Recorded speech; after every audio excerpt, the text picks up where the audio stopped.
വസു, ദേ തോറ്റ് തുന്നമാടി വന്നിരിക്കുന്നു നിന്റെ മോൻ. അവനെന്തെങ്കിലും തിന്നാൻ കൊടുക്ക്. എന്തെങ്കിലും പോരാ, സ്വപ്പ കനമായിട്ട് തന്നെ വേണം. എന്നാ അമ്മിക്കലത്ത് ഒഴുകിക്കോ. അതും മതിയാവൂന്ന് തോന്നുന്നില്ല. പൊരിഞ്ഞ പോരാട്ടമല്ലായിരുന്നു. എന്നിട്ടാണോ നീ തോറ്റത്? അവസാന ശ്വാസം വരെ പോരാടി തോക്കുന്ന ജയിച്ചേന് തുല്യമാണ് അമ്മേ. അരശിമുട്ട് കുടുംബ തൈപ്പറമ്പുകാരോടാണ് തോറ്റത്. ഞാൻ വിക്ടറിക്കാരോട് മത്സരിച്ച ധീരമായിട്ട് തോറ്റത്, അല്ലാതെ തൈപ്പറമ്പുകാരോടല്ല. ആഹാ, വിക്ടറിയുടെ ക്യാപ്റ്റൻ അശോകൻ എവിടത്തെയാണെന്നോ എന്റെ വിചാരം. എന്റെ ഭഗവാനെ, എന്റെ അനിയത്ത് സുമതിയുടെ മുഖത്ത് ഞാൻ ഇനി എങ്ങനെ നോക്കും? സുമതി കുഞ്ഞമ്മ ഗോഷ്ടി കാണിച്ചോണ്ടിരിക്കാണോ നോക്കാണ്ടിരിക്കാൻ? അമ്മ ധൈര്യമായിട്ട് നോക്കുന്നേ. നീ പോടാ അവിടുന്ന്. ചെസ് മത്സരത്തിൽ ഞാൻ അവനെ തറ പറ്റിക്കും. തലപ്പന്തുകളിലും ചീട്ടുകളിലും തോറ്റപ്പോഴും നീ ഇത് തന്നെ പറഞ്ഞത്. അത് പിന്നെ ഞാൻ ഒരുത്തം മാത്രം വിചാരിച്ചാ മതിയോ? കൂടെയുള്ള കോന്തന്മാരും കൂടെ വിചാരിക്കണ്ടേ?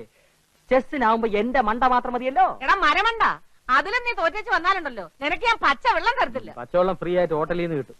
അമ്മ വിശന്നിട്ട് കുടല് തിത്തൈ പാടുന്നു. അമ്മ വല്ലതും തിന്നെ എടുത്തു വയ്ക്കും. എടാ നാളെ പോയി കുളിച്ചേച്ച് വരാൻ.